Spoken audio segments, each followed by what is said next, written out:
Hello, everyone. Here's Mel Cherrygate from Whoever You Art podcast, and I'm here with another guest. Her name is Joanna, and she has this program that's called The Other Side of the Fear. Of Fear. I love the name, and I was chatting with her a little bit right now, and she was explaining me a little bit how does it work, and I think it's really cool.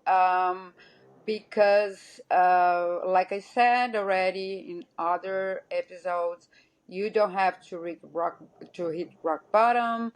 You maybe sometimes just wanna see if you have a problem, and so that's I think what her program is all about. But I'm gonna let her talk a little bit. Hi, Joanna. Nice to meet you, and nice to have you here.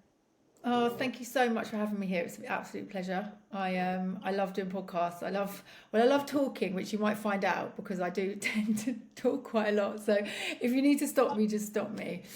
But okay, a little bit about me. Right now, I'm here in Ibiza, which for the first few days was very triggering, as you can imagine. And I'm here on a mainly sober trip, but I'll tell you more about that in a minute. I am a mum to my beautiful daughter Honey, she's 4, and a wife to my lovely husband Neil, who you just saw a minute ago, running in, grabbing my daughter. We live in North Wales in the UK, which is just near Liverpool, but we used to live in Berlin before that, and we lived in London before that. In February of this year, I quit my job as a DJ agent, and I did that for 13 years. So my life really was clubs, drugs, and techno for Mhm. years. It's how I met my husband in a club, how I met all my best friends in a club. I discovered drugs when I was probably quite late, actually, like 21, 22. Yeah, me too. Um, yeah, and what I was going through in my life right then when I discovered drugs was I was extremely lonely. I was really craving connection. I was really wanted a group of friends, and I had like odd groups of friends, and I didn't really feel like I belonged anywhere. I didn't really feel like I belonged with my family. I remember when I was younger and I was a little girl, I used to look out the window and wonder when my adoptive parents would come and pick Oh me up. my God. I'm not adopted, but I used to long for like I used to be like I don't feel like I belong with this family, and I never felt Oh like I my had that like attachment. And so I grew up being a very lonely teenager. Didn't felt like a misfit, didn't really fit in anywhere. Then I discovered clubbing and the rave scene, and I was like, oh my goodness, I have come home to my people. This is where I am. And drugs gave me the confidence. I lost my inhibitions. I was suddenly funny. I was popular, and it gave me so much. And I just threw myself into this lifestyle with reckless abandon. Like literally, was like everything I've ever wanted is given to me on a dance floor, and that's what I did. Um, and then eventually I became a DJ agent mainly because I kept getting fired from all my jobs in media because I was going out every weekend, all week, partying so hard that I could never make it to work. I was either late, calling in sick, lying. God. Yeah, just, and so I obviously they could see straight through me. They could see exactly who I was and what I was doing. So, Yeah, we and think this is, no one is noticed, but everybody can see it, right? I was, yeah, and yeah, I I remember my last like proper job in media. The like the boss was like, I know what you are. I know what you do at the weekends, and I was like, oh yeah, it's not that big a deal. It's not a big a deal. But I mean, I was getting smashed every single weekend, and as often as I could in the week. And within media as well, there's it's quite a druggy sort of quite a cokey Mm-hmm. industry anyway. And I was also deeply unhappy still. I still had like the even though I'd found like a rave community and I found like the what I would say like happiness, and I Mm-hmm. had a new boyfriend, and I was like, wow, this is cool. Actually, the issues that I'd had from as a teenager, they hadn't gone anywhere. They were still bubbling away under the surface. So like depression, anxiety, they were all still there. And but then I decided to become a DJ agent, and because I was like, well, it was a long story, but I broke up with my old boyfriend for various reasons, and then met my husband, and he loved going to work. He's a DJ, and he was like, I said to him, why do you love going to work? No one likes going to work. Like, come on. And he was like, well, I just love what I do every single day. And he was like, why don't you do something that you love? And I was like, I only love raving. He's like, so get a job in raving. So I thought, well, I'm a salesperson in media. What can I do? And so I transferred all those skills over and became an agent. And I did that for 13 years.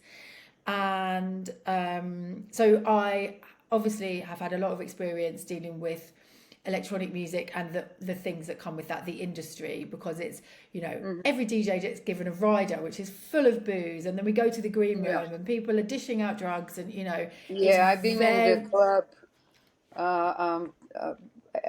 I've been in the club scene for a long time in my life, not being a yeah, DJ, but going to raves and yeah, parties every weekend and doing all kind of drugs. So yeah, I went through that phase too, and I love it at the yeah, time. yeah. So it was so fun, and you know, for a long time it did serve me. It gave me exactly what I needed. It gave me friends, it Mhm. gave me connection, it gave me confidence.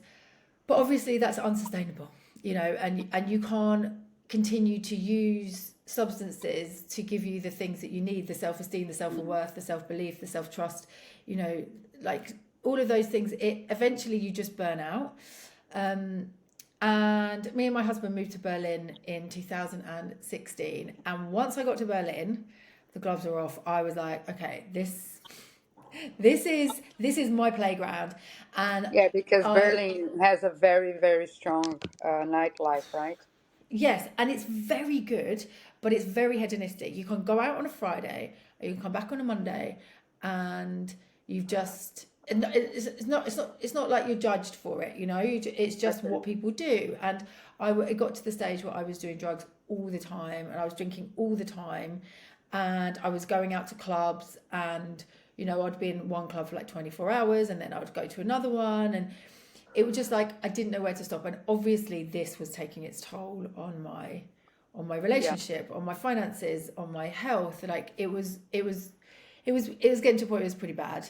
And November 2017, I came home from Berghain, and I had a really big one. And I'd on nights out, I'd been getting sicker while I was out. Like I was feeling terrible, like headaches, like Yeah, of stomach course. cramps. You know, just my body screaming at me, Like go stop. home. Yeah. Yeah, go home, sleep, stop abusing me. And then yeah, it just got to the point I was getting home from nights out, and I was also crying when I got home, like, you know, just like floods and floods of tears. And it was literally just, you need to stop. So eventually I listened. And another thing as well, I got a really awful infection in the lining of my nose, like really, really bad. Oh, And there's nothing I could do to stop it. And, but obviously I just carried on doing what I was doing, which was making it worse and worse and worse. This actually lasted, even when I stopped, I it probably took me like 3 or 4 months to clear it up, even with like antibiotics and stuff. yeah. It's Yeah, my best friend lost his nose. Yeah, I believe Cocaine. it. I Yeah, believe it. he one day sniff and the nose was gone. Yeah, and it was really scaring me. So it was, obviously it's really painful as well, and it's really uncomfortable. Mhm. But I couldn't get rid of it. You know, it was like this is something I just feel like it's just constantly, and it still actually used to flare up. You know, if I got sick, I used to sort of come back a little bit. Anyway, so November 2017, I said, okay, I need to stop. And I made a pact with myself that in the new year I would give up everything. But that meant that I had a good 5 or 6 weeks where I smashed it, like the biggest new year I've ever had. Even said to myself, like, right, looked at myself in the mirror and just said, okay, enough, enough, enough, enough, enough, we're done. I think on like the third or the second. And then the next day got up and made another call and got more in, and just was like, Mhm. okay, this is my last one. Yeah. Um, but then 2018, I committed to doing a year of sober. 365 days of sober is what I committed to. I did Wow. not achieve 365 days of sober. I achieved 4 months, but those 4 months were enough to show me actually how much better life could be when I was sober, because I had lots of things that I was terrified my husband would leave me, terrified my friends would leave me, terrified I would That you're, lose my job. yeah, that you're not having fun again. And right. So And you have to grieve the part of you that it's really hard. yeah, and now looking back, I can tell that there was a part of me that was terrified to go back to the version that I was before I found drugs. That depressed, sad, lonely teenager that felt disconnected and unattached and unloved and unworthy. So subconsciously, I was staying doing drugs to stay connected to people, just to Yeah. keep Yeah. that. Yeah, It's so funny because I talk to so many people that have completely different stories and backgrounds. But one thing that there's always in common is that I drink or start to use drugs because I felt disconnected. I was always a kid that felt disconnected from my family, like you said, not just my family, but from almost everybody. I don't know, I was different for some reason. Mm-hmm. I felt Mm-hmm. too much, I was, I don't know. And when I started to use drugs and drinking, I suddenly felt connected. Like, Mm-hmm. okay, that's it. I found my medicine and Mm-hmm. but then the trauma that you have or this anxiety, the depression that you always had is still there, and when Yeah. you do stop, they come, you know. And then you have, okay, now I have to deal with that. So that's why Mm-hmm. so many people relapse, Mm-hmm. because sometimes it gets too hard to deal with the Mm-hmm. feelings, right? Yeah. but Yeah. but I do think that when I was drinking and doing drugs, uh in the beginning it was awesome, but by the end of it, it was like hell for me, you Mm-hmm. know, because then I would drink, but then the anxiety would come like 20 minutes later. It was not like something that it progressive in something that it became like, how can I say, unlivable. I don't know if there's would that word exists, but Mm-hmm. I couldn't live like that anymore. Mm-hmm. I would like give up and say, okay, I'm going to die like this, using drugs and drinking, and that's my choice. Mm-hmm. And I had a time in my life that I thought about that, like, okay, so I'm going to die of this, Mm-hmm. and that's okay. It's my choice. Mm-hmm. And of course, it was very selfish of me, but then something inside of me just told me, no, give it another try, Mm-hmm. and but take it seriously. Yeah, yeah. I felt the same in that period in November in 2017.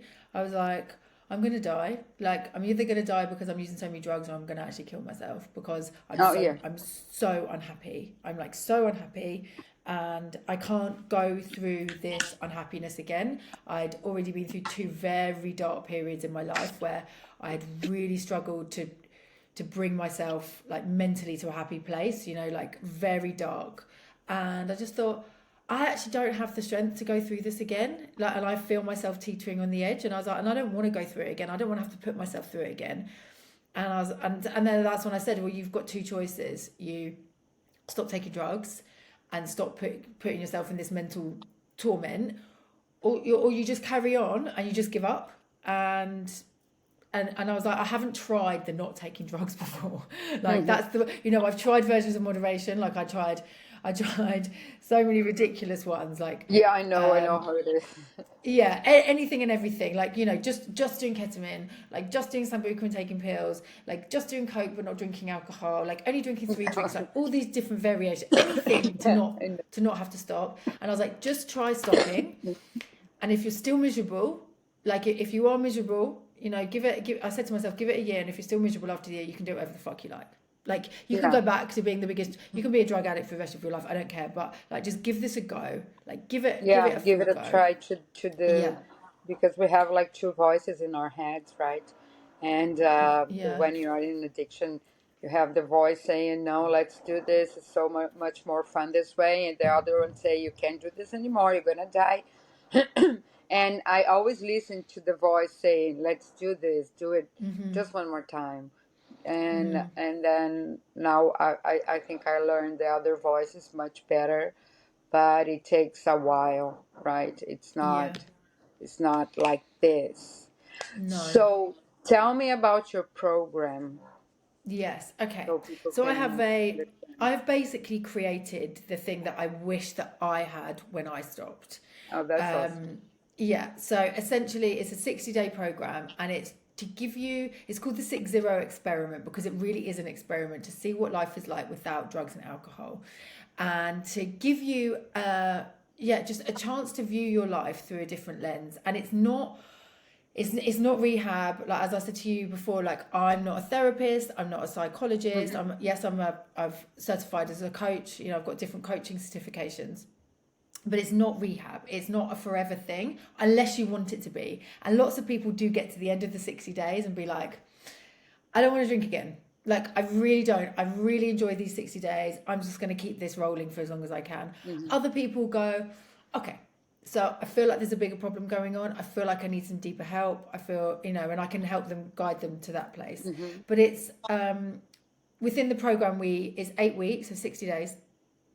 We meet twice a week. So the first call is a community call, and we all discuss everything that's going on with ourselves. Like, everyone brings something to the table, and if you want to bring a challenge that you faced, or like you want to have everyone congratulate you and give you a big round of applause because you managed to get through your first wedding sober or whatever. And then the other meetup we do is a workshop. So it's either delivered by me or it's delivered by somebody else. And we talk about things like the change of identity, the self-sabotage patterns, self-esteem. We talk about like the science of the body and the brain and how alcohol affects us, and how really we should be looking after our gut as much as we should be looking after our brain. And it's a really lovely place. I mean, it started off being for ravers and for people that loved electronic music, but as I've evolved, become a mother, I stepped away from electronic music, it's now sort of opened it up to like a bigger scope. But it definitely still is for the sort of people that you would meet on the dance floor. If you enjoy going to festivals, or you like coming to Ibiza, like, that's the sort of person that you'll find within the group. And yes, some people within the group are people that take drugs every day. There's some people that just enjoy like weekends that get out of hand. So it's a really like a cross section. Some people come and join it and they've already done 3 months sober, and they just want the community and they want a bit of structure and they want to learn a bit more. And that's what I found when I stopped, when I committed to a year of doing sober. I didn't make it. I made 4 months. I made it to my birthday. It was on May the 4th. And what that taught me was that although abstinence is great and it made me healthier, and it definitely made my head healthier, made my body healthier, gave me more time, what it didn't do is teach me about the reasons why I started to take drugs in the beginning, like what they actually gave me, and how I could sort of break free from the restraints that they have, the power that they had over me, I guess I should say. Like the need to have it, right? Because one thing is that you would like to have, the other thing that you need that to have fun. You need that to life seems fun, that you're enjoying life. And that's the problem for me. It's for me was when I had the need to use alcohol or drugs to have fun, and then it became not just parties, like anything for me. Like I don't know, my niece's birthday, and it's true. It's embarrassing, but it is true. And you know what, you're not the only one. Like, people, I hear this all the time, and people come to me and they're like, oh, I feel so much shame because I did it to go to my kids' school play, I did it. And it's like, please know, you are not the only one. Like, there are so many people that are coping with life with the tools that they know, which are drugs and alcohol. It's like, let's not shame you for doing this. And also, let's not shame ourselves for getting addicted to addictive substances. Like, our brain, when we find something that relieves the pain or gives us pleasure, we are supposed to become addicted to it. Like, that's the way our brains work. That is fundamentally how they work. So we continue to search those things out, so we continue to search out to have sex, because that gives us pleasure, so we can procreate. And it's like, these are things that, like to eat high calorie foods, they give us pleasure because years ago, high calorie foods is what kept us going. These are just what our brain's supposed to do, but yet we shame ourselves. And this. No, keep going. I was going to say, this is something that I'm like so passionate about, is getting rid of the shame, because shame keeps us stuck. I Shame just keeps made us a stuck. video and posted about shame. Oh, Just really? just now. Yeah. Be, exactly because of that. That I think we need to change our mindset on shame, because you're gonna feel shame. Everybody feels Yeah. sometimes, or in our cases because of drugs and alcohol, or things that we did. For me, things that I did when I was over the influence of drugs, and then shame because I have a daughter and all these things. And but if you change your mindset for like, if I'm feeling ashamed of something, is because that thing doesn't align who I Yeah. am. Exactly. So I can be make it different the next time. I can make a new decision. The problem, I think, is that we keep making the same decisions, even though we already know it's not good. Yeah. Because when you don't know, when we start, that you say, oh, I found, right, my people and the clubs and DJing, and so we didn't know better. It was just like, okay, I found something in my life that makes sense. But as time goes and you start to feel bad and anxiety and depression, and then there's something wrong, and you keep making the same decision, this is when shame comes, because you don't change your pattern. If you start to change your attitudes, and the shame will be a little less heavy, and that's what it did for me. And I think the speaking out about my problem was one of the biggest thing I ever done. I and the funny thing, I was afraid of my family and friends, not people, because people, I don't know them, and people that come to watch my videos are usually people that are going to something similar or want to learn more. Yeah. And then the shame became something that I'm proud of, because I am turning my life around, Yeah. and that actually feels great. Yeah. Yeah. But I mean, shame does grow in secrecy, yeah, and so the more secretive you are about it, the bigger that shame will become. And I think then the more triggering it becomes, it's yeah, like you feel so much shame, and so obviously you just want to escape it. Whereas if, yeah, and I do feel the same as you, like when I started being really open and really honest and just being like, oh fuck it, I'm just going to tell everyone this is what I'm doing, I'm going to be sober. exactly. And in the beginning I was like on Instagram and I was just talking about alcohol, and I was like, and then I was like, oh, do you know what, I'm bored of lying and like that it's just booze that's the problem. Like, if you knew me, then you'd know what I was talking about. But my mum was on Instagram and my auntie, and I was like, Yeah, oh, exactly. Yeah. yeah. But then I was like, oh, you know what? I'm good Fuck now. it. Like I'm good, and I'm happy. And once I felt more comfortable with yeah, like less, I guess, less shame around my habits, and realized that this is nothing to be ashamed of. Like I'm just going through a really tough time, and I've used what tools I've had at my disposal, Yeah, which I need to like use better medicine. tools. Yeah. Yeah. And like I use the medicine. The medicine's now become the poison, and I'm not ashamed of it. Like this is who I am. I'm a strong woman. I can get through it. And then once I started being open, like it was like the biggest weight was off my shoulders, and it was like, I don't know, it sort of freed me to be really honest with people. And then it sort of empowered other people to be really honest Mm. with me. And people were coming to me and saying, I also have this problem. I also have this problem. And I was like, wow, like this is what sort of why the program, the six It's zero, all why about. that, because I was like, people kept coming to me, and I was like, I can't be the only, I'm definitely not the only one. Like there's other people within my industry that definitely need to sort this out in a private way. Not everyone needs to shout about it on Instagram. Yeah, I saw an interview.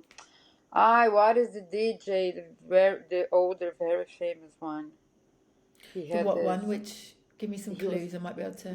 he was very famous. He's much older now, and I don't know. I remember there was a video of him in the, I don't know, in the 20s that went viral. It was like in a rave, but he's really famous. I don't remember right now, but he was talking now about how he was drunk all the time. Mm-hmm. Like he said, he never did any set or party without being completely drunk. And I don't Yeah. know how you do that because you have to concentrate a little bit, right? To Yeah. DJ, right? Yeah. And I he mean, was I guess it kind of depends. Like I know lots of DJs who like to get high and like to drink before their sets. I know lots that like to stay sober and like to really enjoy it. But I think when you learn to do something and that's how you do it, you know, after a few drinks or a few lines or whatever, and they've learned and that's how they've started DJing. It's hard for them to do it any like a different yeah, way because I guess yeah, there is some nerves with it, you know, it's like, can I perform sober, you know, and if, to be fair, yeah, like clubs are a place where there's lots of drink and lots of drugs. So like, yeah. It is. I You ha- don't. You usually don't go to clubs to be. You can do it. A lot of people do it. I know that, but usually it's not. People go to no, it's get not high. sober, is it? Yeah, Yeah, yeah, and yeah, yeah, yeah, yeah. I remember the first time I went clubbing sober, and I walked in and I was in Berlin. I was probably like 6 weeks into my sober journey, and I decided that I would go out because I was really missing the music and the dancing. And luckily in Berlin they have lots of daytime clubs, which is perfect. Because obviously okay. nighttime you get tired. So I went to a club, and as I walked in, I realised that the only person in this entire club that knows I'm sober, other than my friend next to me, is me. Nobody else in here knows or cares, in fact, whether I'm Yeah, sober or high. And I was like, this is it's all about what's going on inside me. Like it's not it's as long as the music's good, I can dance, I can have fun, I can enjoy myself, I can be silly, and mm, nobody knows any other. And why would they mind even if you know it was like and that was quite liberating, like going yeah. out sober That, and just being like, that's I can do this. yeah. I do felt some because I tried before to be sober, and I would achieve 3 4 months, and once I did it because I wanted to get in shape, and then it was so easy to because I had this goal to lose Mm-hmm. weight, then it became easy to stop drinking Mm-hmm. because I didn't have that in my mind that I'm stopping because I have a problem. I'm Mm-hmm. stopping because I want to lose weight. So Mm-hmm. I lost the weight, and then when I lost the weight, I went completely wild because like now now I look better. I'm gonna go out, and then oh my god, then I went really into it, and but I could stop. It's like when I got pregnant, you know. I could, for me, it was very easy. Okay, I'm Mm-hmm. pregnant, no drinking anymore, no drugs. And, but because that's one thing I was talking to another guest that I had, it's easy because you're not doing for yourself. You're Mm-hmm. doing for your daughter, in our case, Mm-hmm. which is our daughter, or your kid, or your baby. And you stopped using because of them. So it's much easier to stop for other people or your kids than for yourself. And if you do it for other people, it doesn't work. It doesn't Mm-hmm. last, No, right? It has no. to be for you. Yeah, and I do think it comes down to, you know, if we're like, oh, I stopped for me, like often, and this is with most people that I work with, they start to understand there's a self-esteem issue, there's a self-love issue where they don't actually hold themselves in high enough regard. You know, they don't actually love themselves enough. They don't feel themselves worthy of anything better. And that's not to say that they're living their life walking around being like, oh, I'm a piece of shit, da da da da.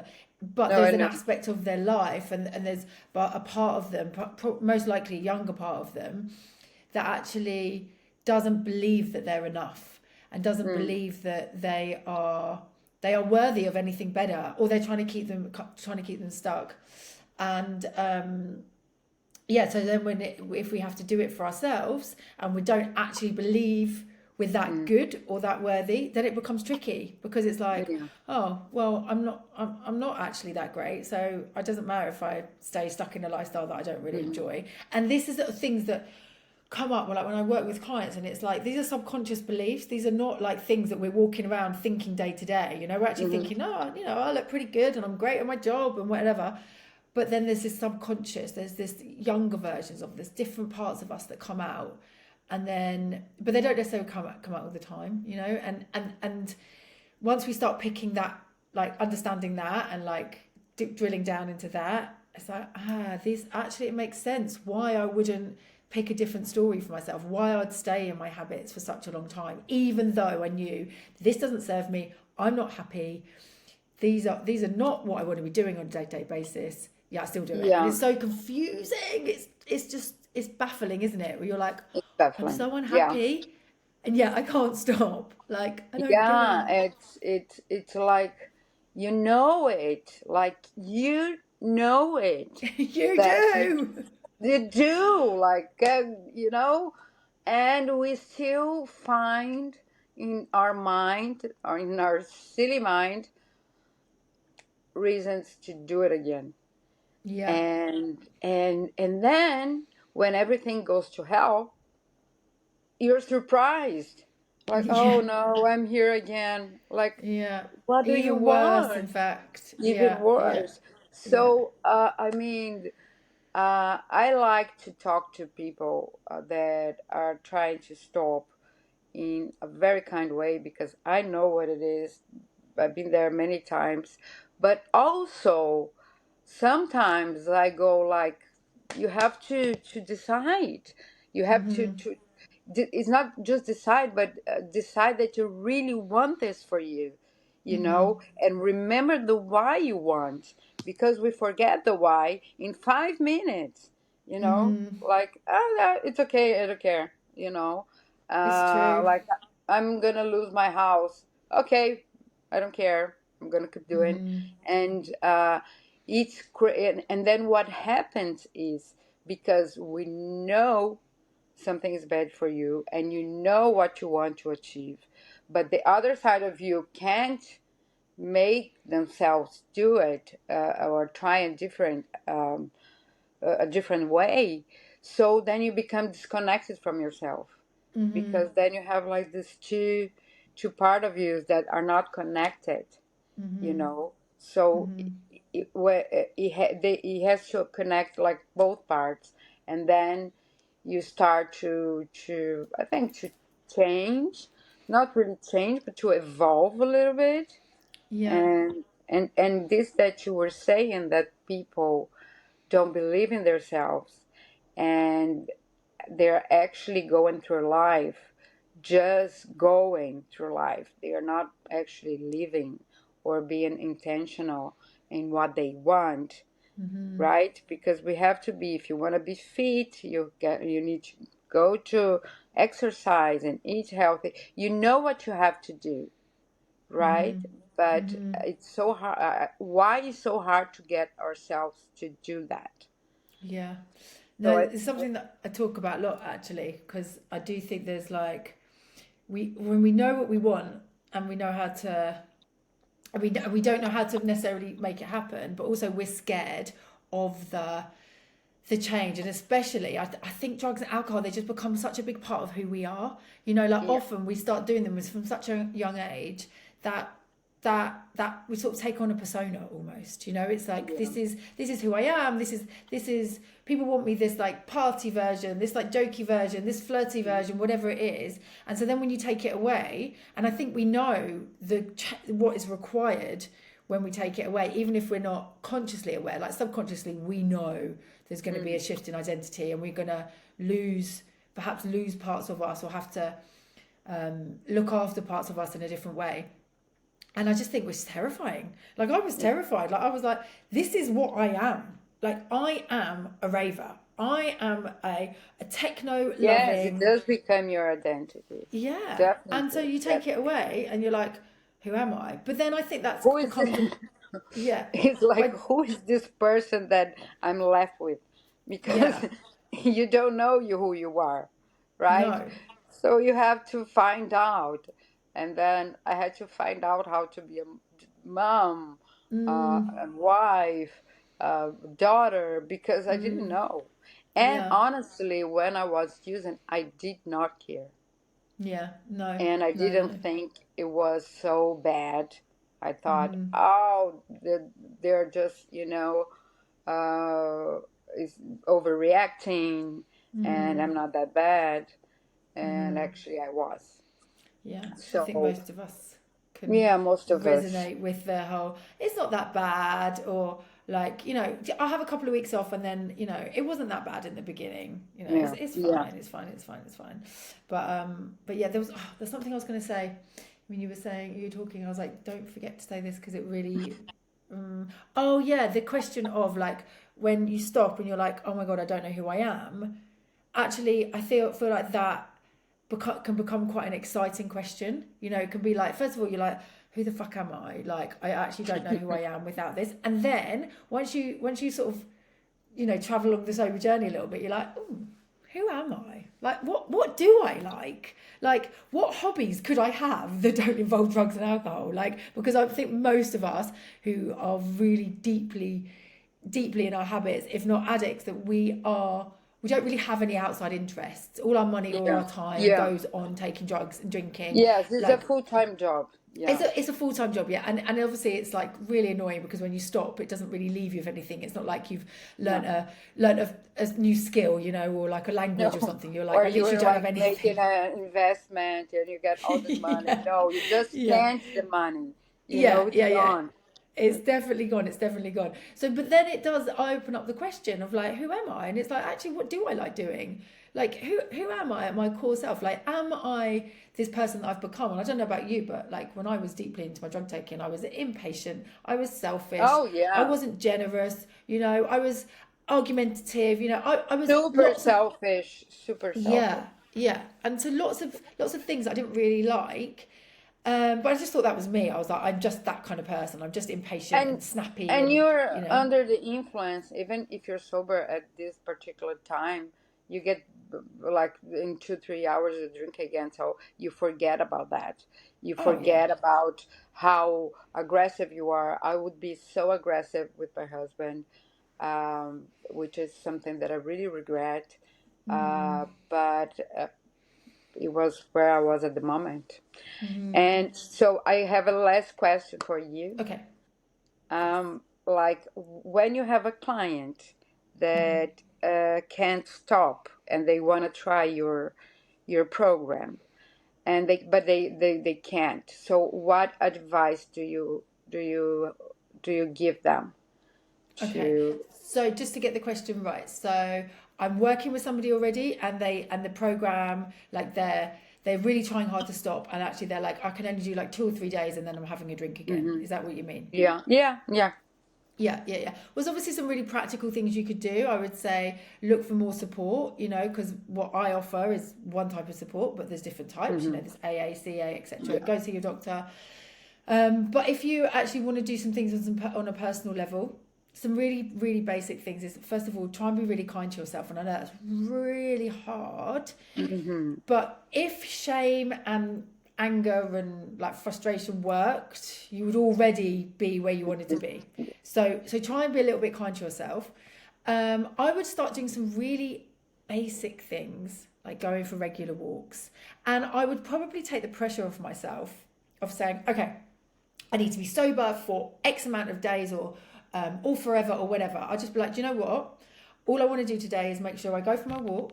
I drink my 2 litres of water. If I also happen to drink today, then I happen to drink today. That's okay. Okay. But what I would do is I would prove to myself that I can do a Other walk things. every day for 2 weeks. And just to build up that little bit of self-trust and Hmm. self-belief. There's not many people that can go from drinking a lot to then No. drinking And nothing. actually, can be dangerous. Yeah, it can be dangerous. Yeah, exactly. Lots of the times, the issue, I don't think, is the drinking and the drug taking. The issue is everything else that's going on in your life. So you actually don't need to stop that whilst maybe you want to listen to podcasts like this podcast. Maybe you want to read some books about becoming sober. Maybe you want to do some courses on gut health or whatever, because you can do all those things. And if you're still drinking, yes, ideally you would stop drinking and like just quit that and do all of this as well. But this is a journey. This isn't a one size fits all. one straight roads that you just go Absolutely now. not. No. And so you can start to help yourself in different ways if you can't stop drinking. And then you can say, okay, so I'm going to do 2 full days of not drinking, and I'm going to see how that feels. And maybe if it feels good, if it feels like the end of the second day, I could do a third. And then if you want to have a drink on the fourth day, have a drink on the fourth day. And then maybe you can try and do 4 days, and you could work your way up. I've had people do my 6-0 experiment program and they're like, do like 4 days and they're like, I can't do it. I'm like, do you know what? Forget the 60 days. We're going to do 2 weeks. Let's just go for 2 weeks, and if at the end of that 2 weeks you want to go have a completely unhinged weekend, give yourself permission to go and do it, because harm reduction is a thing. And if you can not drink for 2 weeks, that's better than drinking every day, And it's like, let's build ourselves up. And I know that there's loads of people out there that will be like, that isn't a thing. They need to go to rehab straight away. Everybody needs abstinence straight away. I'm sorry. Everybody's different. It's a spectrum. If it takes you a year to build up to a month of not drinking, it takes you a year to build up to a month of not drinking. I don't care which way you get there, we'll get you there. And to just say that everybody needs to go straight to rehab and have 3 months. And the issue with rehab as well is that it takes you out of your environment. And so as soon as you go back to your environment, to your home, to your stress, to your job, to your friends. What happened to me, I do believe that rehab gave me some tools, and it helped me to cut, because I couldn't drink. But the 2 times I got out of rehab, I didn't last 1 week. And just the third time that but then it was like I was suffering so much to being having this circle that going to rehab, getting out, and then relapsing, that something myself said, no, enough. I'm not going to live my life in rehabs. I'd rather die using it. I don't care. And then I was able to stop, but very small steps, very difficult days, very, oh my God, what I'm going to do. But it does get better. It does. It does. I mean, I love rehab. For some people, it works absolutely perfectly. But I've just seen so many people been taken out of their environment, and then as soon as they go back to their environment. So maybe sometimes it's better to learn whilst you're in your environment. Maybe it's a smaller. It makes sense. Yeah, maybe it's a longer road perhaps, but also, I guess the final thing that I would say is find people that have been through what you're going through, whether that is AA, whether it's like an online community, whether it's locals, go to a sober party and find some people that have been through it, because once you find people that are going through what you've been through, you just don't feel so alone. And as you said in the beginning of this, a lot of people, it's that connection, it's that's what they're searching for, that connection with people. And often people start drinking it, with other people. When we start our drinking journeys when we're younger, we're doing it to be sociable. But then when we get sober, we're like, okay, cut myself off from everything. I'm not going to be friends with anyone, and I'm going to do it all on my own. It's like, you're just setting yourself up for a fall. You just that's like we're pack animals. We need connection. We need love. We need connection. I do think the other side of addiction is connection, for sure. Without a doubt. And there's that book by Johan Hari, I think it's called Lost Connection, and he's got a few, but he said the opposite of addiction is connection. And he's right. It really is. Yes. Thank you, Joanna. Thank you so much for being here. I enjoyed a lot. I think we're going to reach a lot of people, hopefully. And when I post it, I'll let you know so you can repost, so as many people as possible can watch and feel inspired. And you're lovely. Thank you so much. And oops. And have a great day. And we keep connecting, keep it talking. And then when I post it, I'll let you know. Okay, well, thank you so much for having me. It's been such a lovely conversation, and well done for you doing this as well. We need more of this in the world, so thank you. Thank you so much. Okay, I'll talk to you later. Bye-bye. Bye.